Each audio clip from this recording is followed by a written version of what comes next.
This is the Ielts listening test.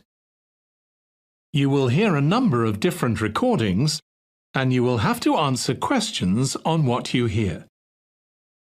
There will be time for you to read the instructions and questions, and you will have a chance to check your work.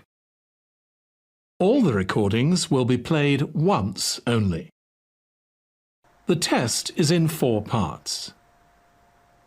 At the end of the test, you will be given 10 minutes to transfer your answers to the answer sheet. Now turn to Part 1. You will hear a woman, Paula, phoning her friend Ralph about an application to the local council for money for their drama club. First, you have some time to look at questions 1 to 3 on page 66.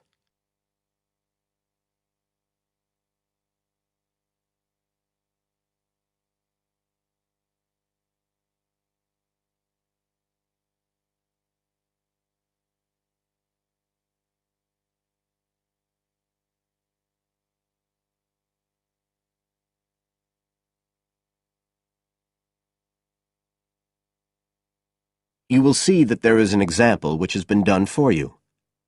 On this occasion only, the conversation relating to this will be played first.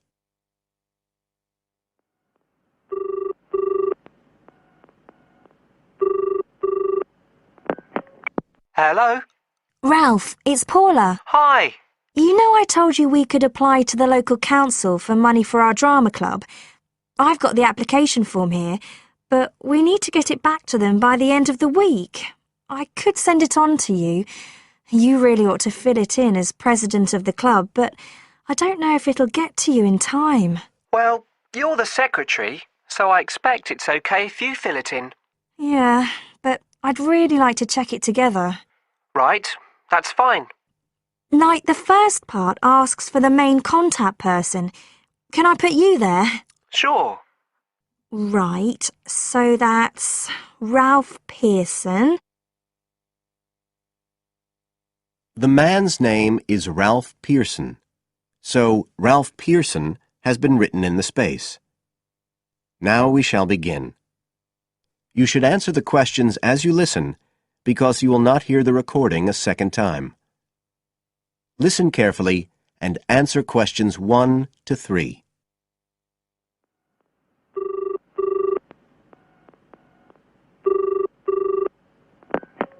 Hello? Ralph, it's Paula. Hi. You know I told you we could apply to the local council for money for our drama club. I've got the application form here, but we need to get it back to them by the end of the week. I could send it on to you. You really ought to fill it in as president of the club, but I don't know if it'll get to you in time. Well, you're the secretary, so I expect it's okay if you fill it in.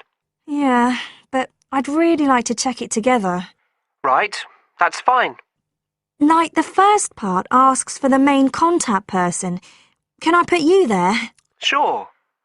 Right, so that's Ralph Pearson.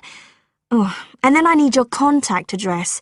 So that's 203 South Road, isn't it? No, 2:30. Oh, sorry, I always get that wrong. Then it's Drayton. Oh, do you think they need a postcode? Better put it, it's DR6 8AB. Okay. Telephone number. That's 01453 586 098, isn't it? Yes. Right. Now, in the next part of the form, I have to give information about our group. So, name of group, that's easy. We're the Community Youth Theatre Group. But then I have to describe it. So, what sort of information do you think they want? Well, they need to know we're amateurs, not professional actors. And how many members we've got. What's that at present, 20? 18.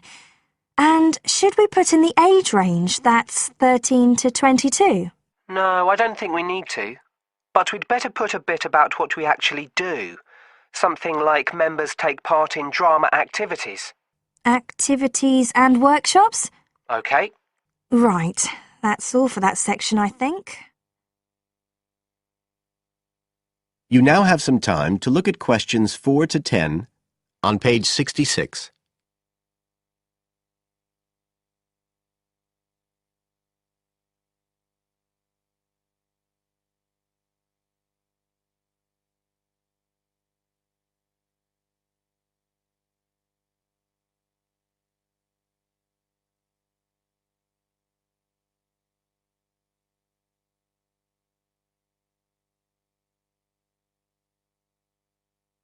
Now listen and answer questions 4 to 10.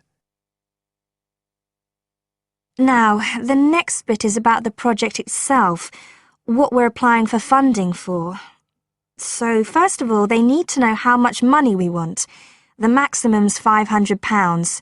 I think we agreed we'd ask for 250, didn't we? OK. There's no point in asking for too much. We'll have less chance of getting it. Then we need to say what the project, the activity is. Right. So we could write something like, to produce a short play for young children. Should we say it's interactive? Yes, good idea. Right, I've got that. Then we have to say what we actually need the money for. Isn't that it? No, we have to give a breakdown of details, I think. Well, there's the scenery. But we're making that. We need to buy the materials, though. Oh, OK. Then there's the costumes. Right. That's going to be at least £50. OK. And what else? Oh, I just found out we have to have insurance. I don't think it'll cost much, but we need to get it organised. Yes, I'd forgotten about that. And we could be breaking the law if we don't have it. Good thing we've already got curtains in the hall. At least we don't have to worry about that. We'll need some money for publicity. Otherwise, no one will know what we're doing. And then a bit of money for unexpected things that come up. Just put sundries at the end of the list. OK, fine. Now, the next thing they want to know is if they give us the grant, how they'll be credited. What do they mean, credited? I think they mean how we'll let the public know that they funded us. They want people to know they've supported us. It looks good for them. Well, we could say we'd announce it at the end of the play. We could make a speech or something. They might prefer to see something in writing. We'll be giving the audience a programme, won't we? So we could put an acknowledgement in that? Yeah, that's a better idea. OK, and the last thing they want to know is if we've approached any other organisations for funding and what the outcome was. Well, only National Youth Services. And they said that at present funds were not available for arts projects. Right, I'll put that. And then I think that's it. I'll get that in the post straight away. I really hope we get the money. I think we've got a pretty good chance. Hope so, anyway. Thanks for doing all this, Paula. That's OK. See you soon. Bye. Bye. That is the end of part 1. You now have half a minute to check your answers.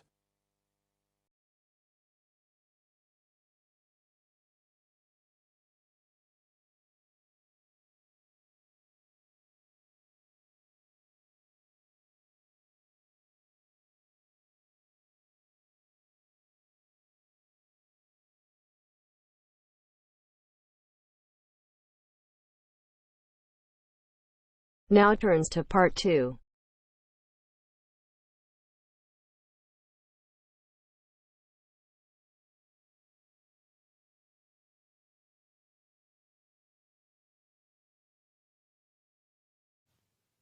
You will hear a talk by a counsellor on plans for the development of an old industrial site. First, you have some time to look at questions 11 to 13.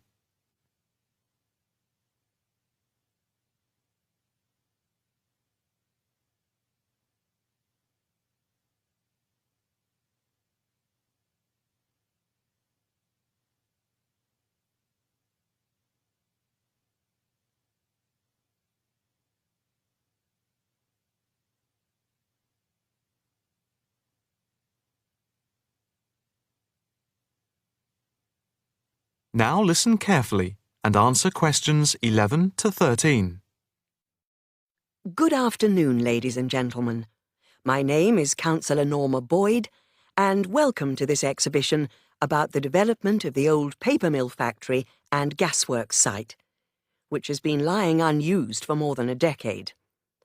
There has been pressure on the council to use the land to build a training centre and a small business park. However, we have been encouraged by local people to create an open area for the benefit of the community, providing much-needed space for recreation. And I now have pleasure in announcing that the plans for the creation of a park, to be called Park Royal, and for flats, have now been approved. I'm also pleased to announce that we have secured sponsorship from local organisations. More detailed plans of the developments are available from the council website, details of which are in your pack. In the meantime, I'd just like to take you through the plan here on the screen. Before you hear the rest of the talk, you have some time to look at questions 14 to 20.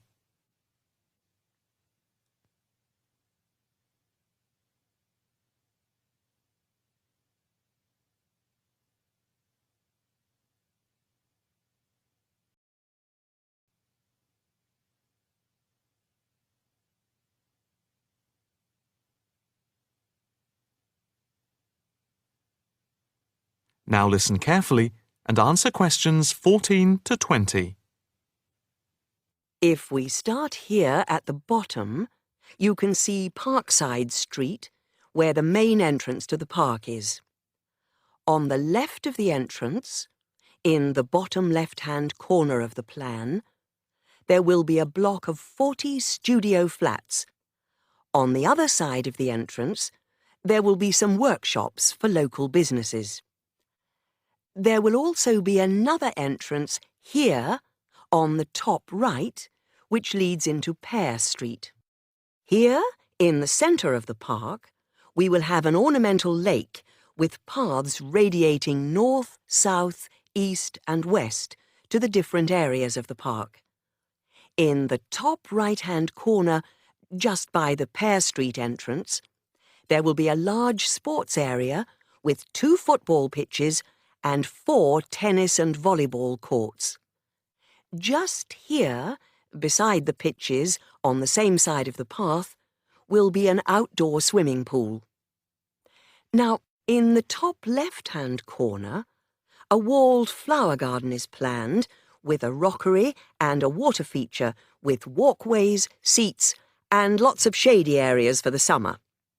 Next to this, a sculpture garden is also planned. Now, let's see. Just here, below the walled garden, there will be a grassy amphitheatre with a permanent covered stage for open-air concerts. We hope that local schools and colleges will use this theatre to showcase student work.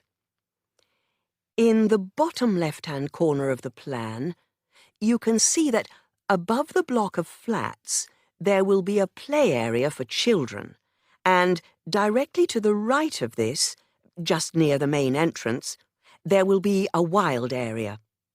More trees will be planted here, and in the middle will be built an educational centre for use by local schools to encourage children to take care of the wildlife and look after the trees and plants. And finally, in the bottom right-hand corner of the park will be a cafe, opening on to Pear Street. And now for questions. If anyone would like to ask anything, I and my colleagues are only too happy to oblige. Yes, the lady in the front row, if I could have your... That is the end of part 2. You now have half a minute to check your answers.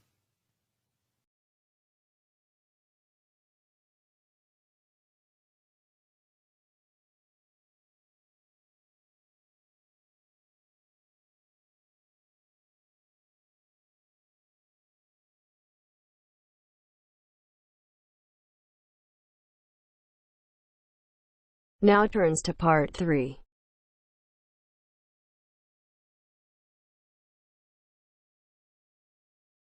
you'll hear a conversation between Astrid and Henry about the lecture they've just heard.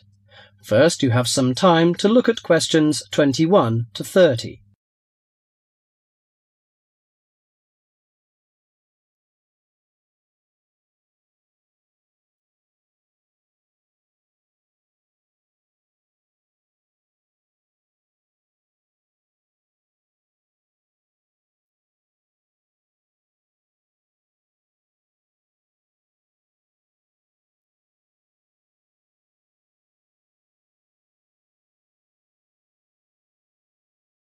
Now listen carefully to the conversation and answer questions 21 to 30. Henry, don't you think Dr. Adams' lecture was really very good? He could talk about the telephone directory and make it interesting. All his lectures are like that, Astrid. He's just one of those people. I wish we had him as our tutor. I bet you that he is very demanding, though. Boris is in his tutorial group and agrees that he is brilliant, but he puts them under a lot of pressure. But don't you think that's good? Perhaps. Anyway, he's interesting and rather funny. Did you take lots of notes in the lecture? Yes, actually I did. In fact, several pages. I didn't think I had taken so many. I was that busy listening to what was being said that I didn't take many notes. Can I photocopy yours? I don't think that's such a good idea. You won't be able to read my handwriting. And sometimes I write them in English and sometimes in Arabic. Oh, let's have a look. Wow, your notes are so neat. Well, there's not much in Arabic. There is on this page. Yes, there is. Dr. Adams would be pleased to see this, especially given what he's talking about. Oh, don't you keep careful notes? Sometimes. It depends on the lecture. I don't think I'll forget Adams's lecture today, but some of the details will fade. I type up everything afterwards, so you can have a copy then, and you can fill in anything I've missed. I'm not so good on the broader concepts. I'm better when it comes to detail. Just what Adams was talking about. Well, I am definitely a detail person. I need to have everything written down before I can get the concepts clear in my head. And I am the complete opposite. I find all the detail clutters up my mind, and I get very frustrated, which was just what he was on about. He mentioned a book he had written. He mentioned several. The one on space and the individual. Yes, called My Space. It's on the book list. So it is. I think I'll get that out of the library, or get my own copy. Did you get what he said about spatial awareness? I didn't really. Yes, it was fascinating. I can't be as eloquent as Adams was, but I know several people who are frighteningly intelligent, but they have difficulty reading simple directions, even when getting to places that they know very well. I find that difficult to understand. Everyone learns the way to walk to the shops and things like that. You mean just the way people learn spelling? You know, people misspell words, make mistakes in countless areas of their lives, and going in the right direction is just the same. Remember what Adam said about the number of people who cannot tell left from right, north from south, and so on? Do you know which way is north? It's that way. You see, I couldn't have told you that. Really? I haven't a clue which way is which. That's why I'm always getting lost when I go out on my bike. And put me in a completely new place and I am totally lost. What about maps? Oh, I'm hopeless at reading them. But then you're brilliant at writing essays and getting all the ideas down in the right order, and I don't know where to start. Again, just what Adams was talking about. What we need to do is combine our skills. You teach me to cope with detail, and I'll teach you how to string concepts together. Okay, we can do that. That is the end of part 3.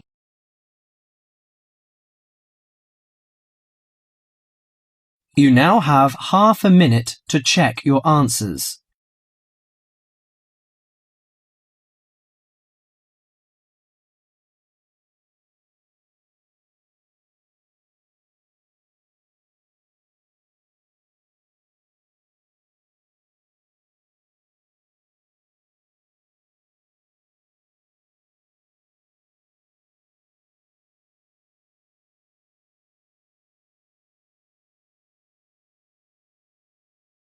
Now turns to part 4.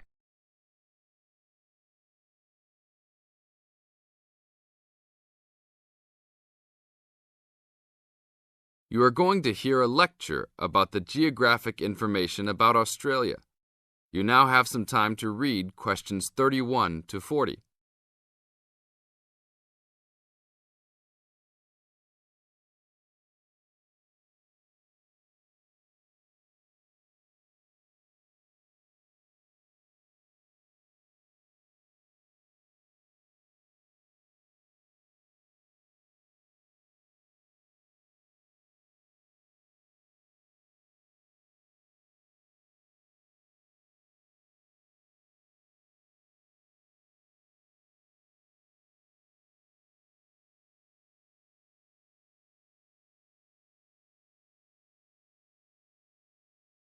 Now listen to the lecture and answer questions 31 to 40 by choosing the best answers from the choices. Good morning, everybody. We'll continue to look at Australia, and today look at one of its greatest natural challenges, water for the agricultural sector. As the only nation to occupy an entire continent, Australia has a unique environment, with much of it very flat and dry. One notable feature of the Australian continent is that it is the lowest of the continents. The average elevation is less than 300 metres, compared with the world's mean of 700 metres, and its highest mountain is only 2,228 metres, so it is overall a very flat country. It is also dry. In fact, Australia is the driest, after Antarctica, of the continents. Yet Australia has extremes of climate and topography. There are rainforests and vast plains in the north, snowfields in the southeast, deserts in the centre, and fertile croplands in the east, south, and southwest. And Australia contains some of the wettest areas on Earth. In western Tasmania and on the northern Queensland coast. But half of the continent has an annual rainfall of less than 300 millimetres each year, and only 20% has more than 600 millimetres each year. A major problem is that the limited water resources do not match up with where water is consumed. The major water resources are in northern Australia and Tasmania, whereas most of the agriculture and people are in southeastern mainland Australia. The agricultural sector is the largest consumer of both self-extracted and main-supplied water, using over 70% of total net water consumption. Electricity and gas supply, and water, sewerage and drainage services use notable amounts of self-extracted water. However, net consumption in the household sector is the lowest, just 8% of total net water used. Australia's water use increased by 25% over the decade between the mid-1980s and mid-1990s. Much of this increase was due to irrigated agriculture, which, as noted earlier, accounts for over 70% of national water demand. Since the mid-1990s, the growth and profitability of irrigated agriculture has outstripped the dryland agriculture sector. Irrigated commodities contributed almost a third of total farm exports in the mid-1990s. The results of a special government report in 2000 showed that if today's water use arrangements continue, the water needs of the rural industries will outstrip water availability by about 2020. Irrigated agriculture, Australia's major water-using sector, would be seriously affected by the shortfall. And although groundwater underlies large areas of Australia, it accounts for only 4% of water use. So, clearly, apart from water for households, which mainly comes from dams or rivers, it is the rural sector where efforts towards water conservation are particularly directed. In this sector, the largest consumers of water are the meat and wool industries. One of the major problems in considering sustainable agriculture is the large amounts of irrigated water used to produce these products. Some of the crops, such as wheat, maize, and soybeans, also use a lot of water. Furthermore, many crops are grown in dry areas, where up to half the available water evaporates from the soil surface or seeps down too low into the ground for the plant roots to reach it. Well, that's all we have time for this morning. You will be able to do further study on this topic in the library, and I have a handout here with references for those who want to come out to the front to collect it. Next week, we'll look at outback farming and... That is the end of part 4. You now have half a minute to check your answers.